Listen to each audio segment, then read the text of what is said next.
Hello, everybody, and welcome to Inside the Stewards Room, the first episode of season 28. And yes, we are back after a few months off, and joined alongside me is, of course, none other than Mr. Mason Jr. himself. Colin, how are you, sir? Hi, Nick. Hi, all. Yeah, really good, mate. Looking forward to Sunday now.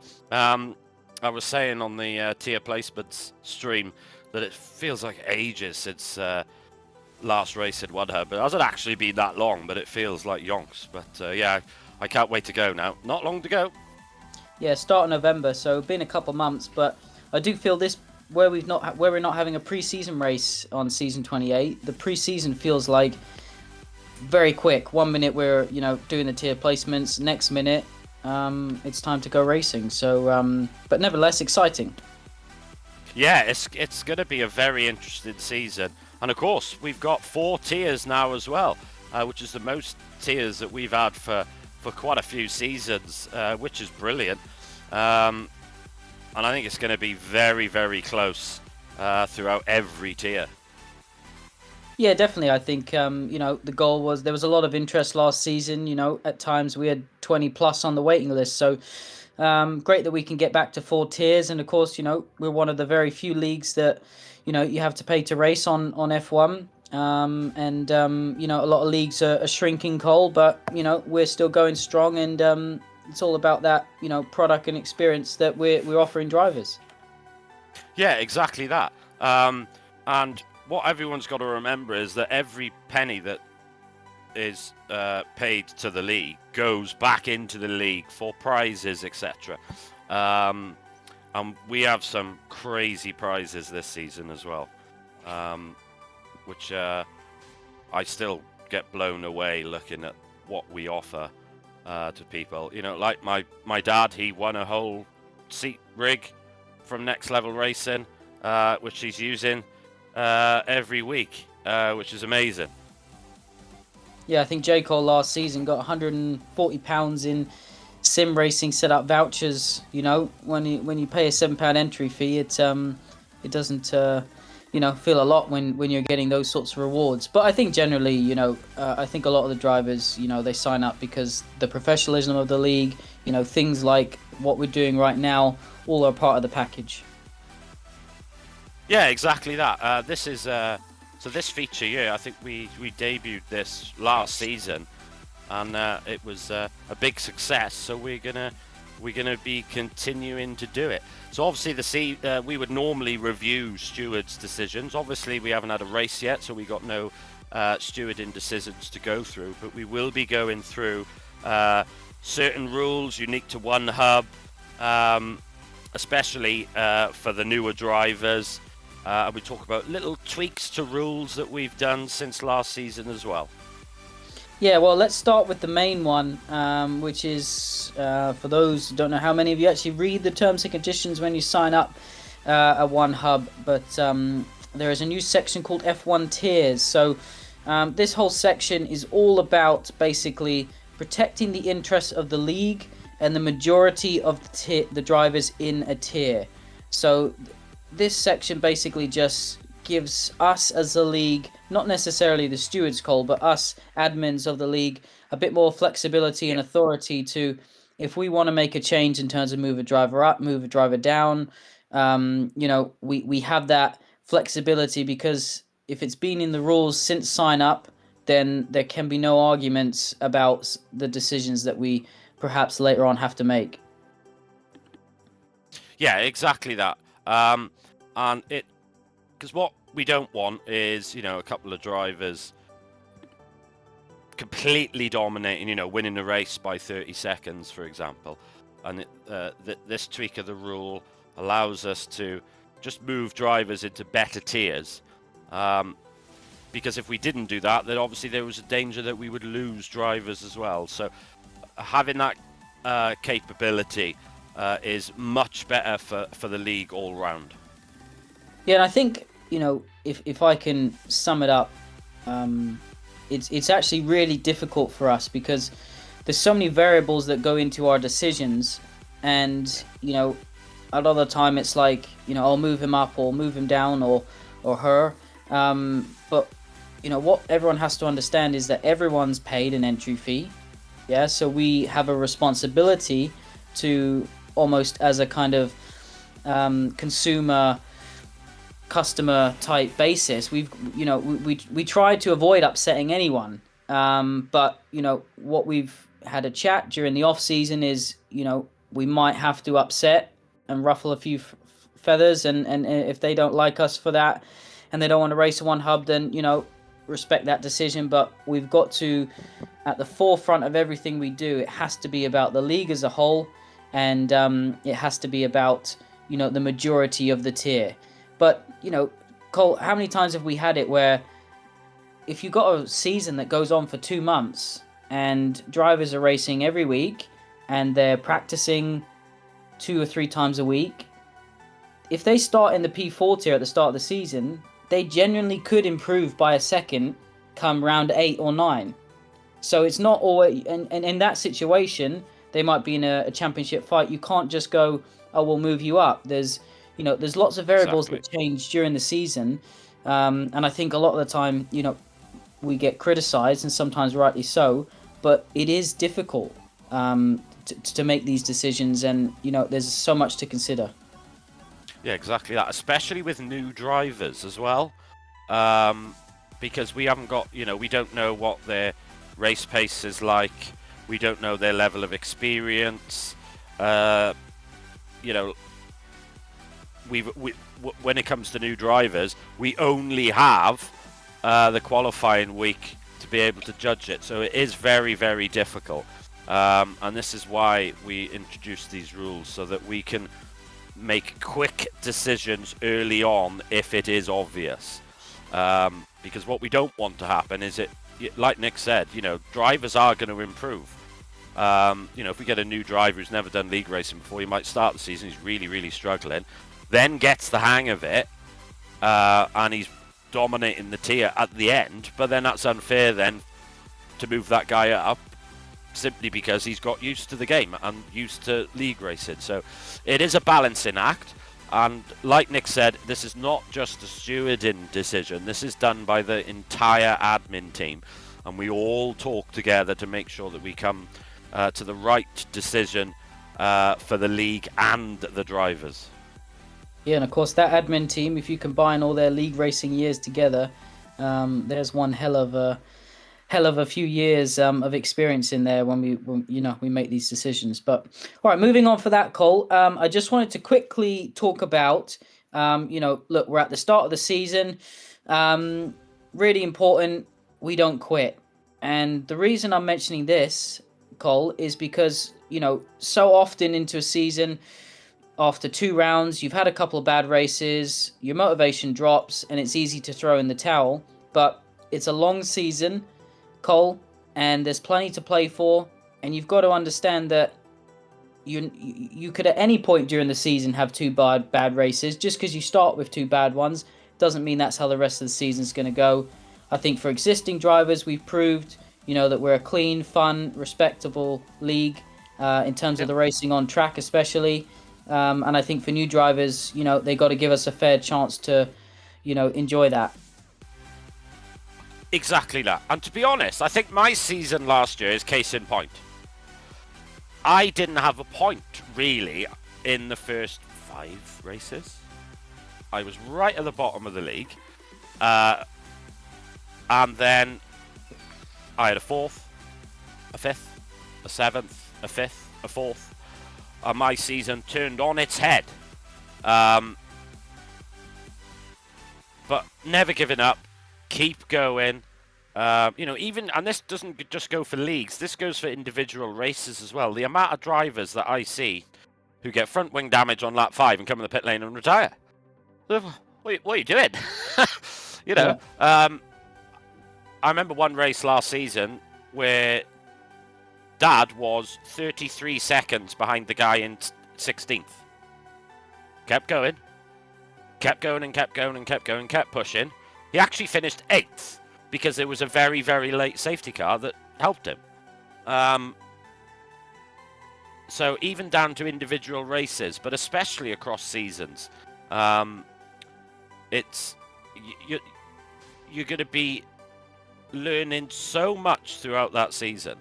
You're going to get better. You're only going to get better racing against drivers who are better than you. You ain't going to get better by racing against guys that you're demolishing every week. Doesn't work like that. Yeah, and I think also, Cole, just to point out your season last season, you mentioned how you had a bad start, but although your Sundays were disappointing in terms of your result, in terms of your week as a package, you were a part of a community where you were doing practice races, you were in community chats, you were having laughs, we were taking the mick out of Lukey, all these things that you enjoy. I said to Nick and Lukey at the end of the season, when we crossed the line, I said, guys, thank you so much. I said, this has been the best fun I've had league racing ever. And I said it after the 5 races. I said, I am doing rubbish. I've got a handful of points, if that, but I'm absolutely loving it. And it's so much fun. And that is the key thing. Yes, we're all very, very competitive. We all want to do well. But that cannot be the be-all and end-all, because you're just not going to enjoy this. You're not going to enjoy the time. And this is the great thing about OneHub, is that we do have a great community. We have lots of practice sessions together, and lots of different types of streams. And it is this community has grown so much now over the last few years, and I feel very, very privileged to be a part of it, I must say. Alrighty, well, message of that: don't quit after round 1, round 2, round 3. Keep going to the end of the season. You signed up, you're in it, and things will come good, even if they start poorly. So, Cole, let's run over to, obviously, some drivers who I'm sure joining us in the stream are very familiar. Other drivers who perhaps new drivers to the league. We're just going to quickly, we won't spend too long talking about them, but we're just going to quickly run through some of the unique rules we have here in OneHub Racing, Cole. Let's quickly start with mandatory 2-stop. So all drivers have to complete 2 stops in the race distance. Doesn't matter if it's raining, doesn't matter about safety cars. Every driver must complete 2 pit stops. Yes, and I think this is a really good rule. This game, not so much. I don't think it makes that big a difference on this game, because some of the circuits are 2 stops anyway. But certainly on older games where it was just been 1 stop all the time, and it's just very, very dull and not really interesting strategy-wise. With the mandatory 2-stop, it really makes it more fun. You've got to use your brain with strategies a bit more. When are you going to box? Right, do I box at this safety car, or do I wait and do it a bit later, because I know I got to do my mandatory 2nd stop at some point. So yeah, this has been in OneHub for as long as I've been in OneHub, so it's quite an old rule for us, but one that is a bit of a fan favorite. I've never heard anyone say they don't like this particular rule. Alrighty, and after qualifying, there will be a lobby restart. So after qualifying, Cole, obviously the game will automatically load into the 50% race, but that isn't the actual 50% race we're doing. So all drivers are asked to retire as soon as the lights go out. I know sometimes we like to take Lukey out into turn 1, but don't go past the sector 1 time, Cole, otherwise you'll be referred to the stewards for delaying the lobby. Yes, exactly that. So just make sure you don't quit to the main menu as well. Just retire from the session. Because obviously if you quit to the main menu, you're going to have to be re-invited back into the lobby. So retire from the session. Make sure you do it before the end of Sector 1. We'll all go back to the lobby and we'll reset the grid. We'll apply any penalties, for example. So any grid penalties, any engine penalties, which we'll come on to in a bit. And then we'll head back into the lobby then.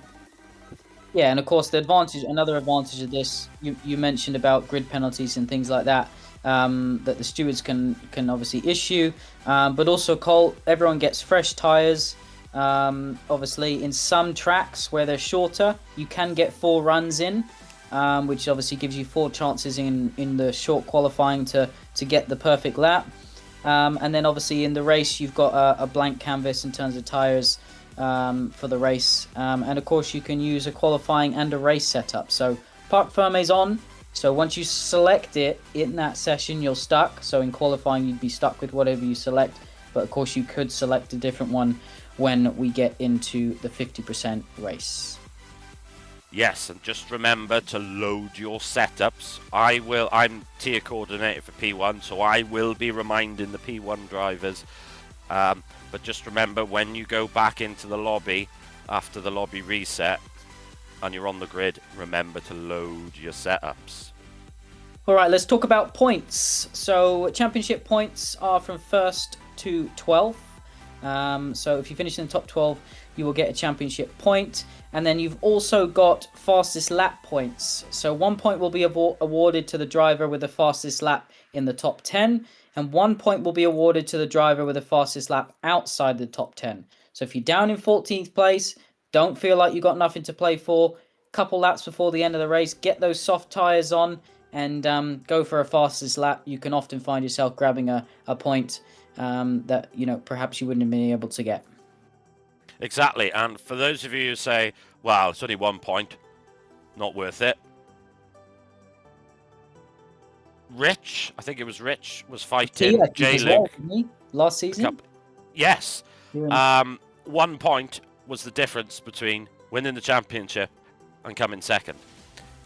So we've seen it in Formula One in the past. 1 extra point makes the difference. So it's certainly worth getting that extra point for the fastest lap.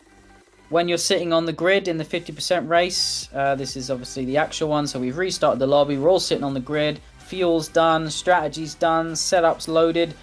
Do not ready up. Sit there patiently. Your dad, I know, puts his hands under his bum to stop him pressing anything. If you ready up, you will be referred to the stewards due to starting the lobby before the tier coordinator has put a message in the chat to say it's go time. This just to make sure that we only allow, I think, a minute, 90 seconds. We obviously just want to make sure that all drivers have time to have that last drink, make sure their setup's correct, they've selected their strategy, done their fuel, because it can be a nervous time as you're sitting on the grid there. So just, giving drivers those extra 30 seconds before we go is really important. Yes, so please remember that. So easy answer, don't ready up at any point. And then once the tier coordinator, he'll ready up, still wait for that counter to go down, and then we'll start the race. Obviously, you've got media nights on Saturday night, so the night before the race. Do try and join in if you can. The commentators try and mention some things that have gone on media nights in your in the race streams. And of course, if you're called to your rivalry, your press conference, try and get involved. It just adds that whole experience of race the dream, live the dream that we offer here at One Hub Racing. And of course, it goes towards your Going Gets Tough award, which any driver outside the top 3 can win. Cole, let's move over to some more detailed ones. Adaptive weather system, you're a big fan of this? Well, I always bring this up because it's funny. Nick came up with this adaptive weather system. And I think my first comment was, Nick, put the cider down and step away from the PC. Because I thought it was daft. The only one that was daft was me. Because this is, without a shadow of a doubt, my favourite feature of One Hub. It is brilliant. So, how does it work? So there are multiple scenarios of weather, each for the qualifying session and each for the race. On the morning of the race, so on Sunday morning, Jess and I will do the pre-race stream, and at the end of the pre-race stream, we will spin a wheel, one for the quali, one for the race. This wheel has all of the scenarios on there, and that will determine the weather for the race. So it could be sunny to light rain to heavy rain, overcast to light rain, whatever it may be. And that's for the quali as well and the race. Once that particular scenario has been used, that gets crossed off, and then the following week we use the remaining scenarios. And it's absolutely brilliant. It means that, and one thing I do want to add, it's approximate. not perfect, so that it will vary. So you can't just watch, for example, P1 drivers. I'll watch P3. Oh, there we are. That rain comes on lap 12. Happy days. I'll pit lap 12 then. With the approximate, makes a big difference. Also, you've got safety cars. That will change if the rain comes or whatever. But it's an absolutely brilliant feature. It means everyone can practice as well. And like I said, it is my favorite one hub feature. Yeah, I think that I think there's 20 scenarios for qualifying or something like that, and 20 scenarios for the race. And basically, as they get selected each week at random, you guys spin a wheel on the pre-race show stream. That one gets chalked off, and there is only a maximum of 4 wet weather sessions. So there'll only be, out of the 12 races, only 4 of them will have wet weather. And out of the 12 races, only 4 of them will have wet weather as well. And this is just to kind of the limit, sometimes potentially duller races when it's just rain. So you'll find the scenarios are quite varied. None of them will be just heavy rain or just light rain. Any race that contains rain will have a variation in it, just to spice up the racing, and anything that we can do to make it more exciting. That's what we all want to see. So yeah, adaptive league weather system will be enforced this season. And something else that will be enforced, Colin, is car wear. So you're going to have to manage laps on your engine and gearbox. At some point during the season, you will need to change them.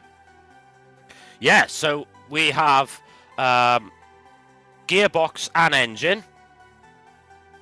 Taking a gearbox is a 5-place grid penalty, and taking an engine is 10. Now, you cannot take them at the same race, so you have to take them on separate races. Each week, we tell you, and with a nice little graphic, exactly how many laps you've got on your gearbox and on your engine. And it is your responsibility then to make sure that you don't run out of your engine or gearbox. There you can see the graphic example that you'll get. So you can see that in the you've got a couple of red. So you can see Canarmed there. This is an example, obviously. Canarmed has got 41 laps left on his engine. That's it. So if that race was 42 laps long, he would be DNF'd because he's then effectively destroyed his engine. And this is how we do it. And it's a great feature.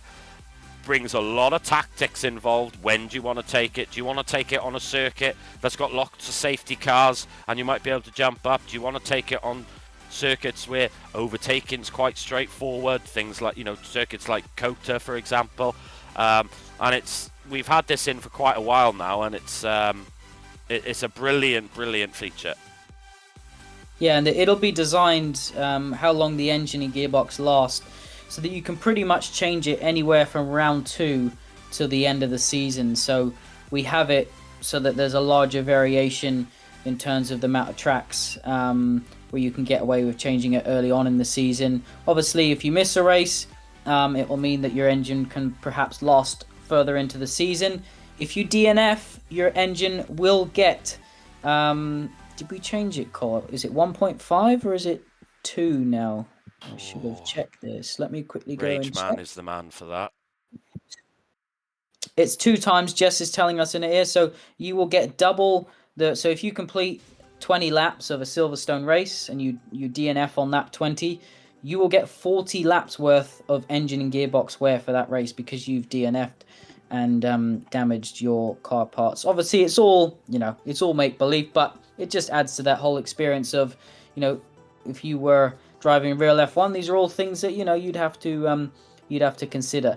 So yeah, another exciting feature, and engine, as I said, Colin said, all drivers are reminded the new engine and gearboxes have to be taken on the Saturday, so that obviously it's all done and it gets announced on the Sunday who's taking what, so you'll be able to see what rivals are, championship leader's taking his engine penalty, this is a race to try and gain some points on him and things like that. So yeah, exciting feature of the league, and we hope everyone enjoys it.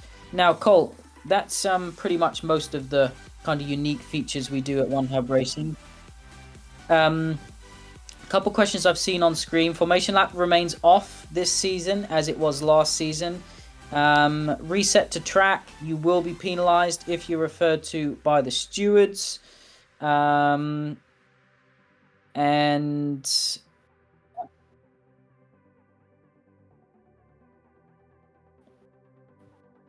From F1 Addict. Yeah, I see. So F1 Addict said even if someone causes us damage. So obviously, causing damage in the game won't affect your engine or gearbox. This is simply a one hub mechanic. However, if you do DNF, that will have an effect. And like in real Formula One, you might get an engine or gearbox destroyed by someone else's accident. That unfortunately is just the way it is. But obviously, if that driver is reported to the stewards, for example, for causing an accident, he'll get punished for that particular accident anyway. Alrighty, we're going to talk about some overtaking. We have some clear guidelines here at One Hub Racing for overtaking on the inside and overtaking on the outside. I think Jess will hopefully bring up the inside one first. And Cole, we feel like we've developed this rule over numerous seasons to basically...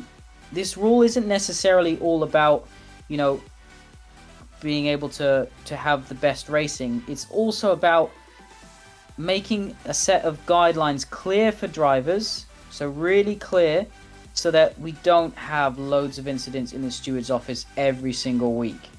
So potentially these rules are created more on the cautious side of things, because at the end of the day we're all racing on a game, not in real life. And if we can encourage drivers to, perhaps, unless they're 100% sure this is gonna be successful, it's better to ease on the side of caution, because we all over the years have complained about the poor contact model of this game. And yeah, this rules, I don't know if you just want to read the exact definition, Colt. So overtaking on the inside. Now, if you are not halfway alongside on the inside of the car you are trying to overtake, when your defending driver turns into the corner at the natural racing line. Important statement, that the natural racing line. You will not be entitled to space from the defending car. And there you can see the graphic. That driver is not far enough alongside to warrant space. Now, if you are halfway alongside of the inside of the car that you're trying to overtake, then you are entitled to space from the defending car when attempting that overtake. There you can see in the graphic, the driver is 50% alongside. He is entitled to space. So the driver on the outside must leave a car's width for that driver. Now, the reason why we define these is, like what Nick said, this is not just about making fair rules, but it's about ensuring that we're not having incidents at every corner, and they're clear and concise. And this has been my argument about Formula One, real Formula One, overtaking and defending rules. They are grey, they are pointless, and they are useless, and they are not defined enough. And this is when we have consistency issues in Formula One. So this is where, in One Hub, we clearly define it. And when we look at incidents, we use this template as a guideline for ourselves as well when looking at incidents. Yeah, I think it's important, Cole, that, as you mentioned with Real F1, whether you agree with the rule or not, the way we've done it, the point is that we've got an exact way of, determining who's at fault and who isn't, And I think in Formula One, real Formula One, that is missing. People don't always understand how decisions were come to. Whereas this, it's we sometimes pause it at the natural point of turning. Is he 50% alongside? Nope. Okay, he should have backed out. So it's the overtaking driver's fault. Yeah, exactly. So yeah, I think it's as you said, you might not agree with it, but at least it's a precedent and it's clear cut. Overtaking on the outside, Cole, slightly different. Yes, so overtaking on the outside, we've got the same scenario rules as before, obviously slightly different. So overtake on the outside. If you are not fully alongside on the outside of the car that you're trying to overtake when defending driver turns into the corner at the natural racing line, you are not entitled to space from that defending car. So you can see in the graphic there, he is not fully alongside, so that driver's not entitled to space on the exit of the corner. Now, if you are fully alongside on the outside of the car, as you can see in the bottom image, then that driver is entitled to space from the defending car. But the important thing here is that when the defending driver turns into the corner at the natural racing line. So that is the definition that we've got. And they're two clear rules. And exactly like Nick said, you might go, do you know what, I don't really 100% agree with those rules. But they are, which is fine, but they are clear and concise, and they're the same for everyone. The amount of times I've seen on F1, in real F1, and two near identical incidents are stewarded completely differently.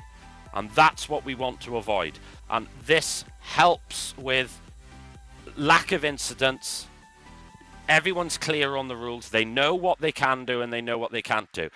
And last year, I think, I will double check, but I'm almost certain that last season was a record for the lowest amount of stewards reports for as long as I've been a steward with one hub anyway, which is brilliant. And in my opinion, these defined rules is the main reason for that.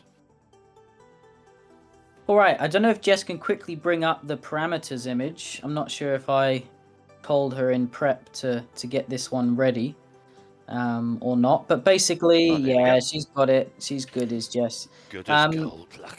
So basically, after, the stewards have decided who's at fault, again, we have created something which is basically takes the opinionation side out of the steward's hands, because if they decide that Lukey's at fault for running into me, then they look at this parameter and they just go, okay, what damage has Nick been given because of this incident? He's been given yellow. Okay, 10 to 15 second penalty. Or if Lukey hadn't finished the race, then it would be a 5-place grid penalty instead. So decide who's at fault using our overtaking rules. Once that's been done, Cole, you simply look at this image, you go, what damage has the car got? It's in the red. Okay, that's the penalty. Yeah, and it's clear and concise. So there's no why did he get 10 and I get 5? That's not fair. Clearly defined parameters.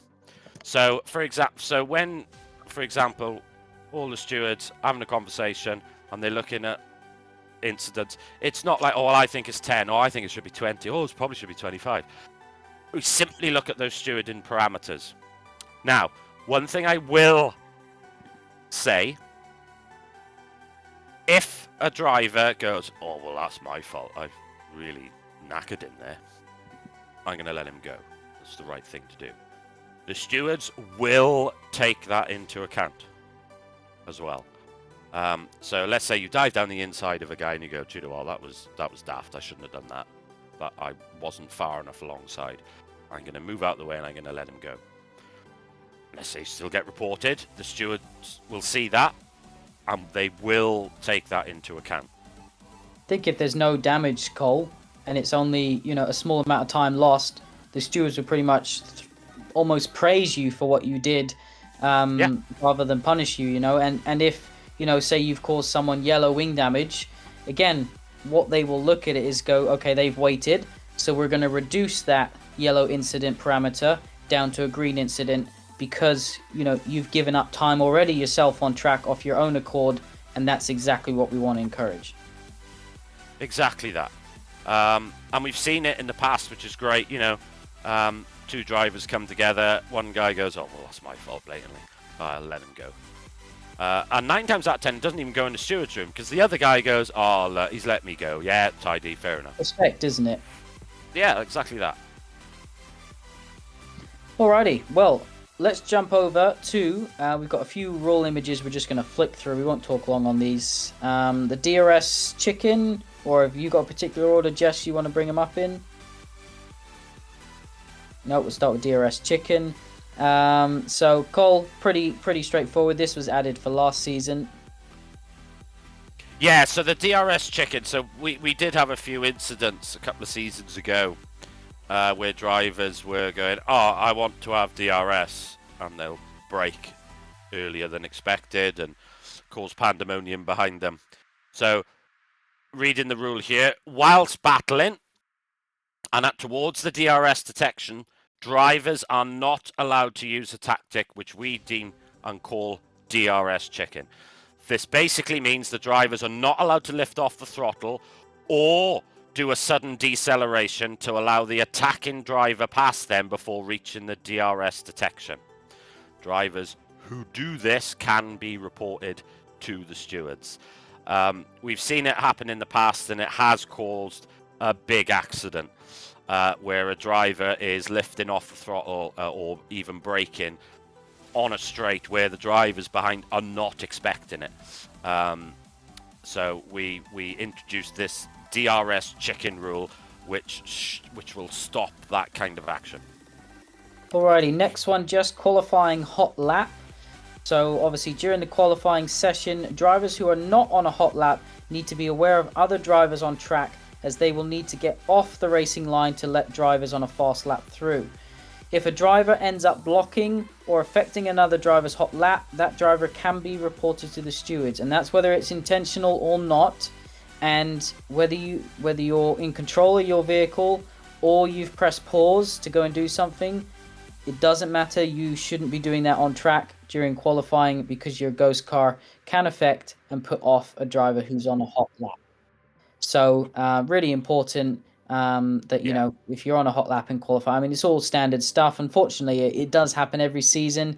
I don't think it's ever on purpose, Cole. But No. yeah, just to remind drivers just to be careful. This is another reason why we introduced lobby restarts. Now, in 99.9% of leagues that I'm aware of, if you hold somebody up in qualifying and get reported, you get a quali ban, which, in my opinion, is blimmin' ridiculous. It's completely over the top. Having the ability to introduce grid penalties, you'll get what the Formula 1 drivers will get, which will be 3, maybe 5, depending on the incident, depending on how bad it is.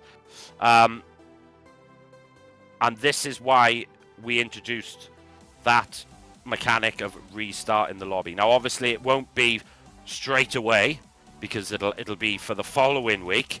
But that is another reason why we have these lobby restarts, is to help with steward indecisions like that. Alrighty, next one, Jess, if you've got it, is the safety car. So the safety car scenario, whilst we're racing behind the safety car, the graphics guy has done a nice image just to show us, how we expect our drivers to behave when behind the safety car. So as you can see, not side by side or front wheel against their rear wheel. Like the bottom of the picture, we should be either line astern but directly behind each other, or again behind each other, and one to the left and one to the right. So there is no need for an incident behind a safety car. And we, unfortunately, we do see it from time to time, not as often as we used to be fair, but they're just unnecessary incidents that, can really hamper someone and your own race. So just give each other that bit of room that you need, and then when the safety car gets called in, obviously the leading car becomes the safety car, can decide the pace, and Cole, no overtaking until you cross that start-finish line, regardless of what the game tells you in terms of green flags or yellow flags. Yeah. One Hub's rule is no overtaking on a safety car restart until you cross that line. So you can be almost alongside as you cross that start-finish line, but you can't be getting ahead until you've crossed the line. Exactly that. And regardless of what the game tells you, because the game can say, oh, overtake the guy in front, and it's wrong. I don't know why the game does it, but under no circumstances must you overtake under the safety car. The only exception is if a guy spins under the safety car and obviously he's facing the wrong way, then fair enough. But any other circumstances, no overtaking under the safety car. And for any new drivers that are listening, I see it all the time where safety car comes out and everyone is so bunched. You got guys inches behind the rear wing of another car, and that's just asking for trouble. When the safety car just comes out, it's pointless being that close. All you're going to do is risk losing your front wing. Yeah, when the safety car symbol comes up and says he's coming into the pits now, yeah, fair enough, then feel free to bunch up. But until that point, give yourself plenty of space. Car and a half, 2 car lengths, and it allows for you to have a look at a little bit of a breather so you don't make a mistake. Because if you are right behind that car in front and you're half asleep, you're going to hit the back of him and you're going to damage your car and potentially his. So just be wary of that. And to answer the question in the chat, yeah, so the leading car, they can't, accelerate heavily and then slow down again because that will cause mayhem behind. I think generally you'll know when the leader goes and when he's just kind of still warming up his tires or leaving it longer for the safety car to return to the pits. We don't usually have too many issues with that. When the lead car goes on these Formula 1 cars, when you put your foot down, they obviously accelerate really quickly. So, next one is weaving on the straight, Colin. Again, another simple one. You can see on the image that hopefully Jess will be able to bring up on screen for us that the red box is the braking zone. You can move once and then return to the racing line, providing you're not pushing a car off track. If you try and do it multiple times, you can see on the top part of the image, there's an X there to say that is not allowed. So if you're heading down a straight and you're on the outside, you can go to the inside and then return to the outside, which is the racing line on the entry to the corner. You can't do that multiple times. Someone could report you and the stewards will penalise you. Yeah, exactly that. So don't do a Sonoda. Or a Max in 21 where it went on. Max in 21. But anyway, we won't get into that tonight because we could be here a while. Those are just some of the graphics that Lukey's kindly created for us to help our drivers be really clear in kind of what's accepted and what isn't, especially new drivers to the league. So hopefully that is helpful. Reporting an incident. So in everyone's driver hub on Discord that everyone should have access to now, you will see ticketing. So the same places where you applied for your team contracts, and you'll be able to click incident submissions, and there'll be a template there to use. Create a ticket. Fill out the template, add the driver who you are wanting to bring in, or if there's multiple drivers, add multiple of them, and then fill out the form, and then the stewards will investigate. Please remember that you must record your races because the stewards 99% of the time will not be able to use other people's footage or the stream. It's only in rare and exceptional circumstances where they feel if your footage is not needed, they will come to that decision. But ultimately, they want to see drivers recording their race. And if they don't record their races, Cole, and they get called to the steward's office and they say, sorry, I don't have any footage, what are you going to say to them? You're going to hand them out a penalty. We certainly are. So if the stewards request footage and that driver says, sorry, I do not have that, we will apply a 3-point deduction from the championship total. That will also affect not only the drivers' championship but the constructors. Multiple instances like that where they're failing to give footage, the penalty rises. So it'll start at 3 and then it'll go to 5, for example. So please make sure record your footage. Now, if I do an example of what my father does. He streams on YouTube, but at the end of the race, he also saves the footage within the PlayStation. So he'll save the last hour and a half, or whatever it is, of footage, so that if the YouTube fails, he's still got the footage saved. So that is my advice. So please remember, record all your footage. Oh. All right. Apparently, we've got a question from Matt Clark. Can I use the in-game save race replay?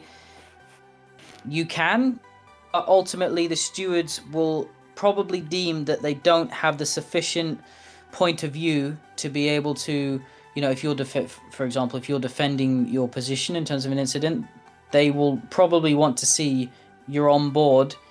Which we need to have the MFD basically shown. So we can see driver inputs, etc., etc. So I don't think the in-game save does that.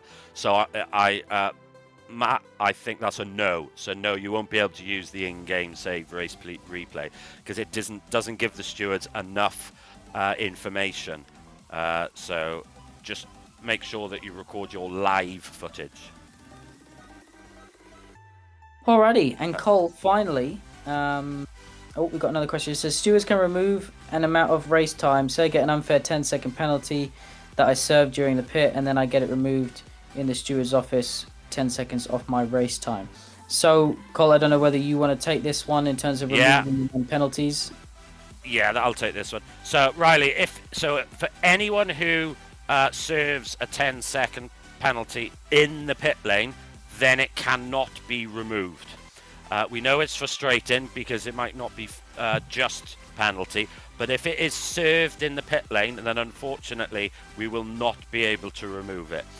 If you do want to remove any penalties that at the end of the race you still have, make sure you record all of your race director showing every single lap.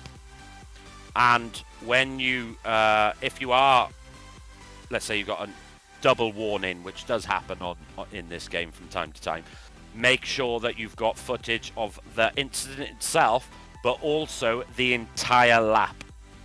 So we'll need to see the entire lap to show that you got that double warning on that corner. So just you didn't make sure. Like 2 warnings at 2 separate corners on that lap. Precisely, basically. Yeah, exactly that. Yeah. Alrighty. And like F1 Addict says, the reason why we don't do it is because a late safety car would screw the race results. Exactly that. Because if you served your time, let's say there's a safety car, 3 laps to go, you serve your 10-second time penalty, and you work your way up to third, and you remove 10 seconds, that's not just. So that's why any penalty that's served in the pit lane, we do not remove.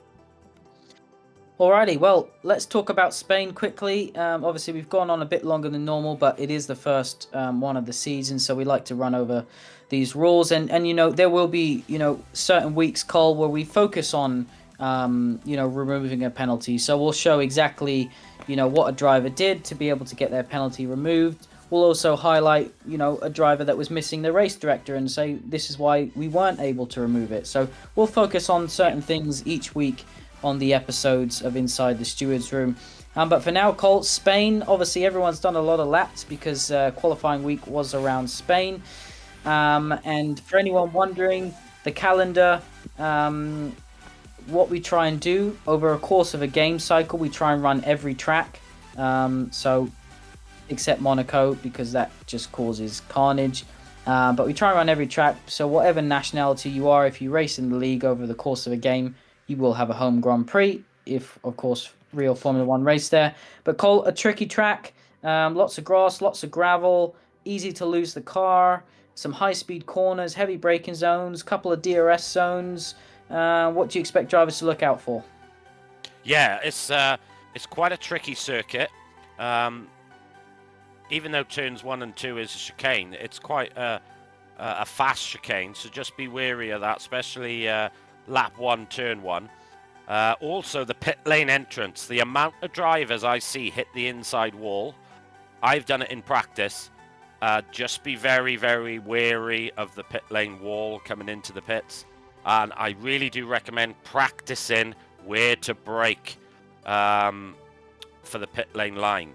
Now, just remember, there's no point practicing when you've got a couple of % wear on your tyres. Just be aware that when you're coming in the pit lane, chances are your tyres are knackered.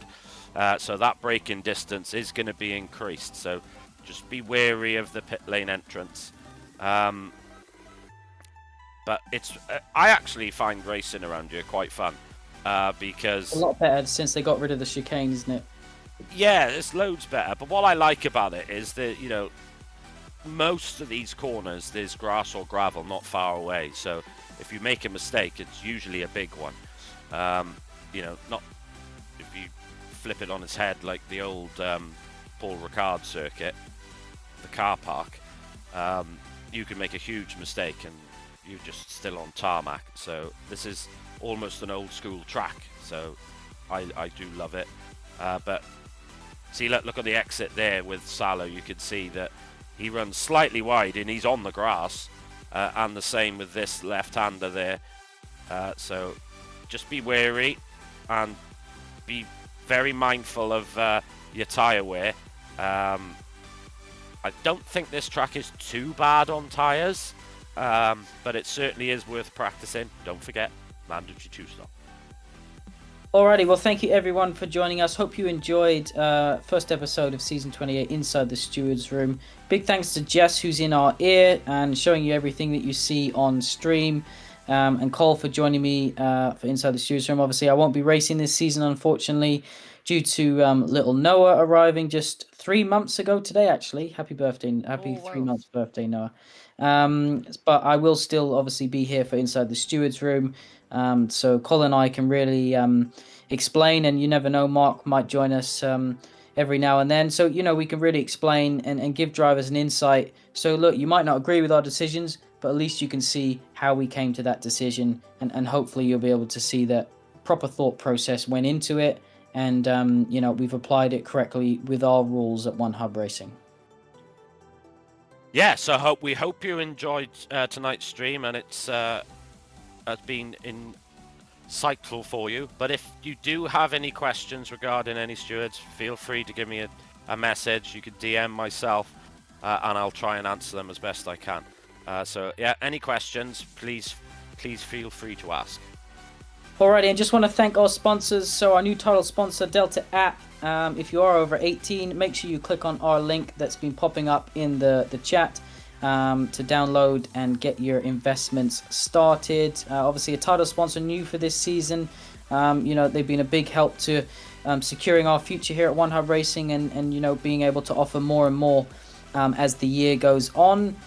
Pure Sim Gear, big thanks to them. Sim Racing socks and gloves, make sure you go get yours. There'll be some up for grabs this season in the Speedster Award. Sim Racing setups, vouchers can be won for setups every week through the Sim Racing Setup Driver of the Day and Driver of the Season, Casper's favourite. Next Level Racing, of course, providing Sim Racing chairs, rigs. They provided us, you name it, stands, everything over the last kind of 7 years, I think, now. We're waiting for confirmation on exactly what prizes they're able to offer this season, but they always come through. Vespertine, of course, we're partnered with. Make sure you go and check out merchandise at the One Hub Racing store. And, of course, a lot of drivers will have the chance to win One Hub Racing merchandise, depending on how their championship charge goes. And, of course, SimGrid, we get a lot of new drivers through running our championship.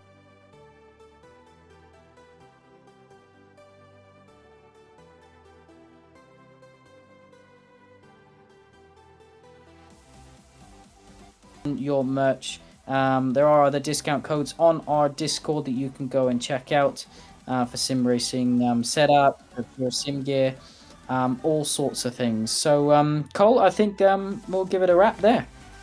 Yeah, sounds good. So, next stream will be on Sunday morning-ish. We'll set out the time a little bit later on. We will be interviewing drivers, we'll go into the circuit in a little bit more detail, and we'll also be revealing the weather on that Sunday morning. So I shall speak to you all then. Awesome. Thanks, everyone, and thanks, Jess, for being in our ear. and hope you enjoyed it. Hope you found it informative, and look forward to seeing you next week. Hopefully you had a good first race, and good evening, good weekend. Bye all.